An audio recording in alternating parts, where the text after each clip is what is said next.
I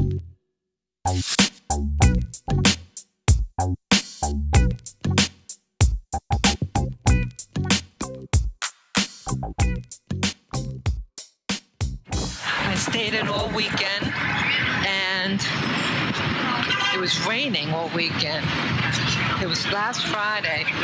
Friday was day one of my library stay. You know, going there and doing research on the story of Ham and its deception.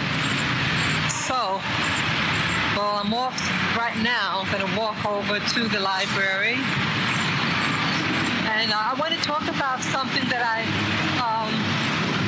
earlier today, I was just watching one of my older videos. And I have a playlist on my channel for audio.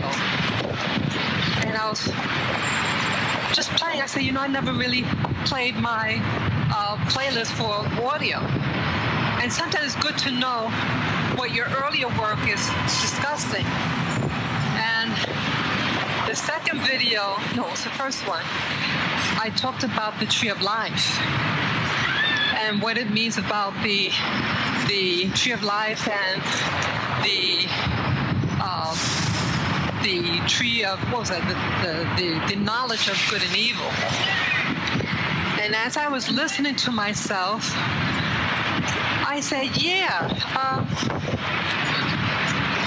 I was thinking what this means, you know, now. This video I did was 3 years ago in 2015. And so I'm thinking now, well, you have the tree of life and the knowledge of good and evil. I'm wondering whether it's like a matrix, that you have the Elohim, who started the whole system of mankind, and this being, the Elohim, decided for us to give us a choice, because it is still all about free will. So you have to choose. And that seems to be consistent in the new paradigm shift about the Anunnaki and other beings out there, that they can't just outright do something. They have to have you choose, but of course, it's with deception. And so,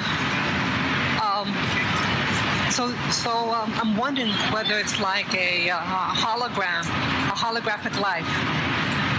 And you're going to choose which system you want to participate in.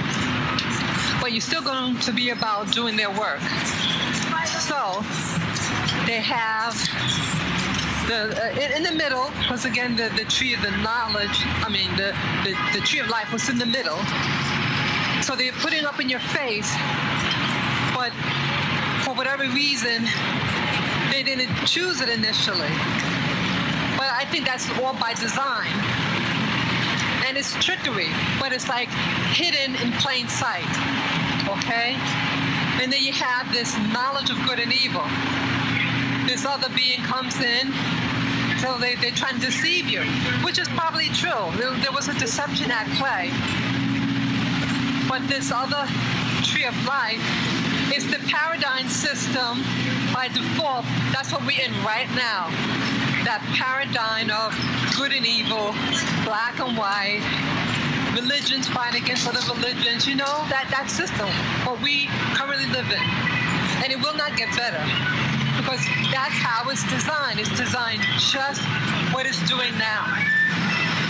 And so you're really stuck. But then again, it says something that, you know, if you, at least with Christianity, about following the Father through Jesus' example. But you know, there are a lot of people who want to follow Jesus' example, but they're still living in the pit, right? So, what's going on? So I think it's almost like a holographic world that they put us in, that we're stuck in. The hologram of, again, good and evil, black and white type of mentality. And then the other one, the tree of life, sorry. This tree of life is really about maybe another hologram. Can you be introduced, you be with other people, doing, working, being productive, but making you feel free. And so, but you're still trapped in this system, and you can't get out also, So you have a choice of two poison. One, showing you bad, but at times could give you a taste what that goodness is, right? That taste of goodness, because the duality, it's a spectrum. Okay, and we know there's some people who have a lot of negative in their life. Okay, so that's what I think what's going on. So it's really not a freedom, and you have a choice with hologram system, the one that's pink and rosy, or the one that has a lot of black and white and the spectrum in between. I know there was something else I wanted to share. I know it was something else. What was it now? Oh, wow. It'll probably come to me. So that's all they're going to share right now. Take care. Hey again. I'm still on my way to the library. Almost there. I'm just thinking of something now. You ever... I know in my past videos I mentioned something about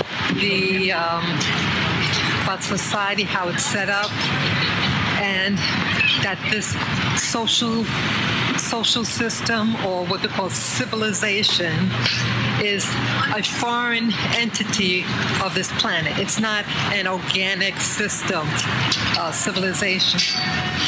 In this modern civilization, there's a thing like, at least in the United States of America, you have people who live in these homes, these neighborhoods, and it's all about, we call it the value of the community, the land, or my property values going down or up. And you have this community who are about that, who are about the value of what they have. I've never heard of that type of system. I don't understand it. That's because I'm an indigenous woman, and it's not a part of my makeup. But yeah, you have people who do these things, and in fact, when they fear their so-called neighborhood going down, when they fear that value, they're going to move, or they're going to prevent someone from,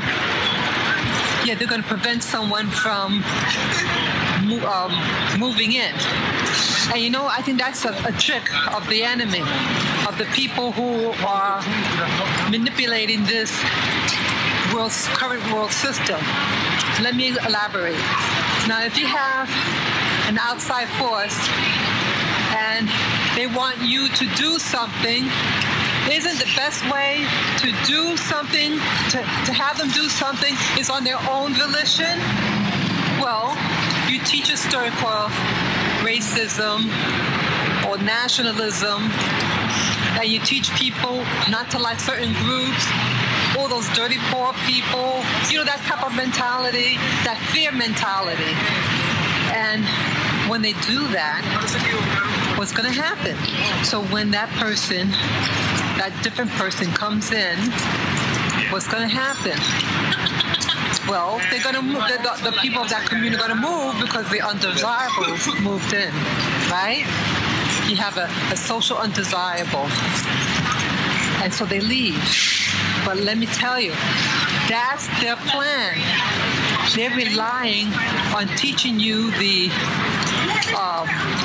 thing called race, isms, to manipulate you, to have you move, or to be antagonistic against somebody else. That's it. because there's no other reason. It doesn't make sense about this property value. You move in, you want a home, you want a life. You're not buying something because of it's going to increase in value. See, that's the money system, and that's a fear-based system to make you keep on doing things, to keep on getting more and more and more money. You're already set. You're comfortable. You have a nice, clean home. You have food and water. What more do you need? But see, that fear system is designed to force you to move. It's to force you to act, but they cannot force you to move by, directly. So they do something indirectly to get you out, to get you moving, to make you spread across the planet. So they teach other groups, hey, we're superior to everybody, and that's why we can move in. That's the whole point. They want you to move and go into other worlds or communities. And so they don't have to force you. You do it yourself. And that's the name of the game. To spread, to control through fear. So you want a community. You don't want a value. Oh, it's going up or down. That is an illusion. That is an illusion. And you have to see it for what it is. And again, you can't take that money with you. You really can't. I mean, you can have relatives or stuff you could give an inheritance, but at any moment, it can all disappear. But yet you spend all your life and energy to create and keep something that's really not yours. So that's what when I say, I'm right here at the library now.